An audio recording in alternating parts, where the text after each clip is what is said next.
Hey there, first grade friends. Today we are going to read another book and thinking about what makes this story fun to read. This book is called One of Each, and it is written by Mary Ann Hoberman and illustrated by Marjorie Priceman. What do you notice about this animal on the cover? His name is Oliver Toliver. In this story, you'll find out about his house. Then you'll see another character who will meet Oliver. Let's read to find out what happens. One of each. Oliver Toliver lived all alone in a little old tumble-down house of his own. It had one little window and one little door and one little carpet that covered the floor.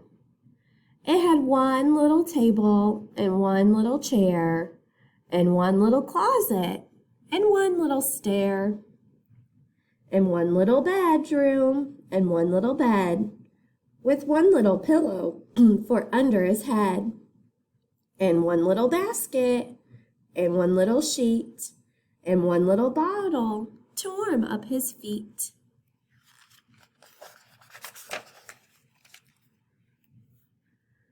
In the one little kitchen was one little sink, and one little cupboard all shiny and pink.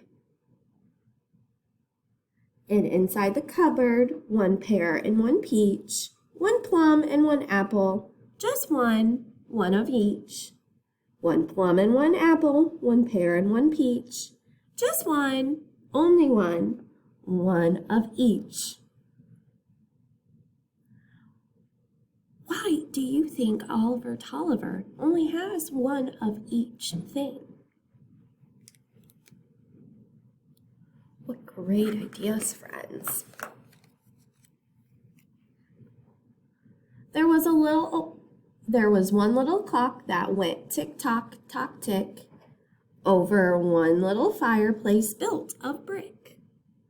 There was one little bookcase with one little book and one little mirror where someone took a look.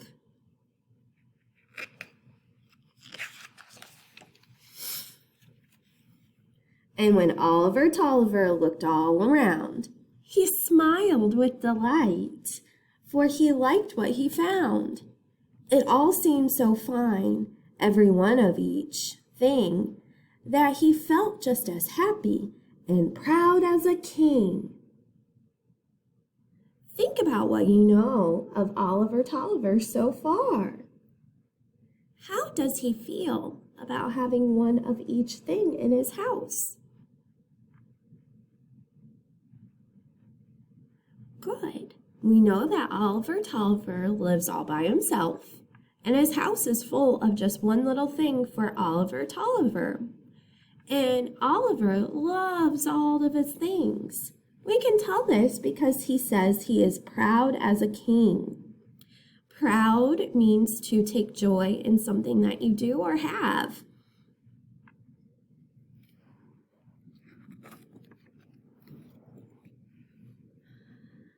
And he said to himself, how nice it would be if someone could see this, someone besides me. Why, such a collection would certainly teach how lovely it is to have one of each. One house with one kitchen, one plum and one peach, just one, only one, simply one of each.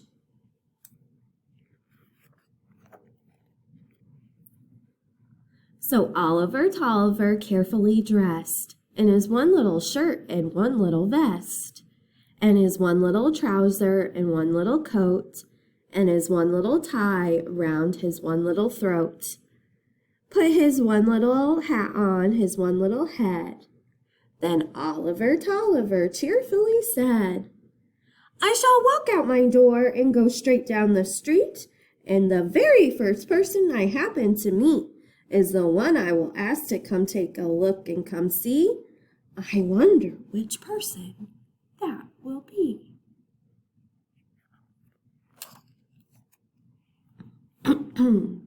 He started walking and soon someone came, a nice-looking person. He asked her name. She said it was Peggotty, Peggotty Small, and she said she was pleased to come over to call. What do you think come over to call means?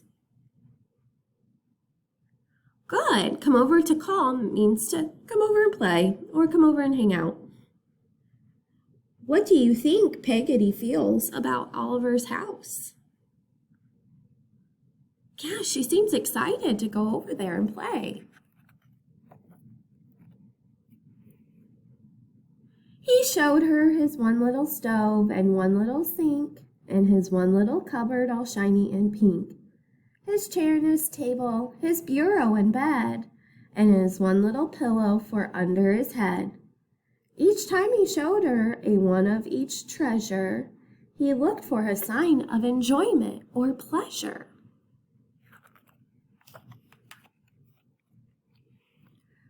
But all that she did was repeat the same speech. Just one? Only one? Simply one? One of each? Why only one apple? Why only one peach? Why one? Simply one. One of each.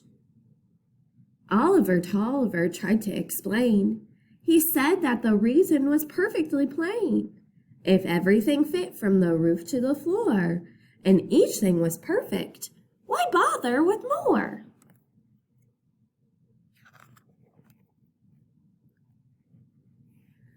But Peggotty answered, I cannot agree. It may be for you, but it is not for me. There's only one chair to sit in, and one plate to eat on, and only one footstool to prop up your feet on.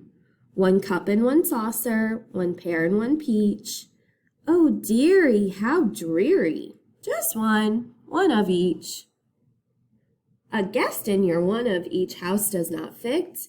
It's made for one person, and you, sir, are it. It's perfect for one if he's on his own. And so, sir, I'll go, sir, and leave you alone. How does Peggotty feel about Oliver Toliver and the things that he has? How do you know?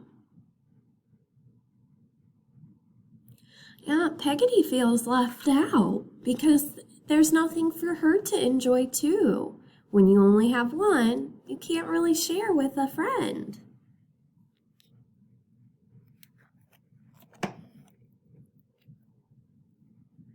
Then Oliver Toliver looked all about. He looked up and down, and he looked in and out, and he saw that what Peggotty said was quite true. His one of each house was not suited for two. His one of each things never came to an end, yet one thing was missing. He hadn't one friend. Oliver Toliver raced out the door and hurried downtown and ran into each store. In each store he entered, he made the same speech. I like this one and that one, just one of each. He bought this one, and when he was through, he hurried back home, and now each one was two. Do you think Oliver is going to solve his problem? Let's find out.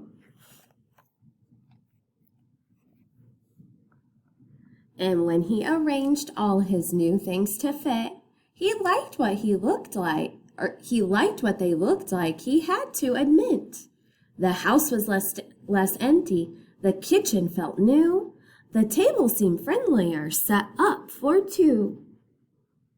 Then when he was finished, he called up Miss P, invited her over for afternoon tea. And when she arrived, she was cavorted with glee and said with delight, Why, You did this for me? Why, Oliver, dear, you're truly a peach. With two, really two, always two of each.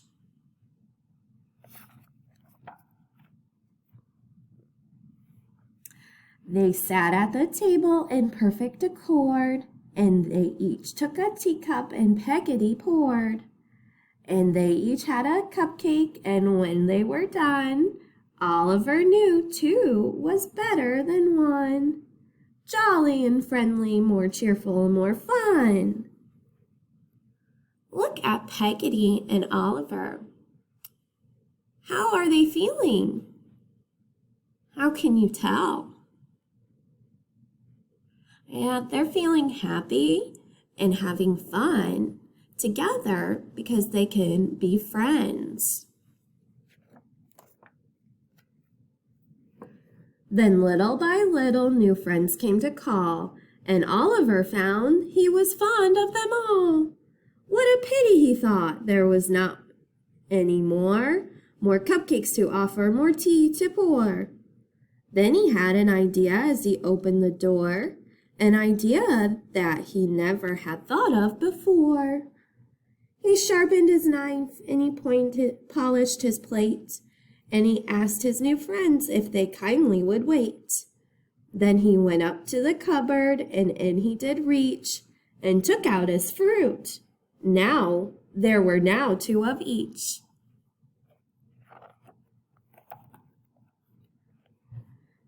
And he carefully cut them, each plum, peach, and pear, and he passed round the plate so they all had to share. And he found as he nibbled the peach, pear, and plum that they all tasted better when each one had some, and that even though each person's piece might be small, eating with friends was the best thing of all. And by sharing his pieces of plum, pear, and peach, each one could have one, still have one of each. I really hope you enjoyed this story today. Now what I would like you to do, I would like you to think about the story and think about what lesson Oliver Toliver learned in the story. Think about his problem and how he solved it and what he learned from that. Make a video and submit it to your assignment so I can hear your thinking. Can't wait to hear, friends.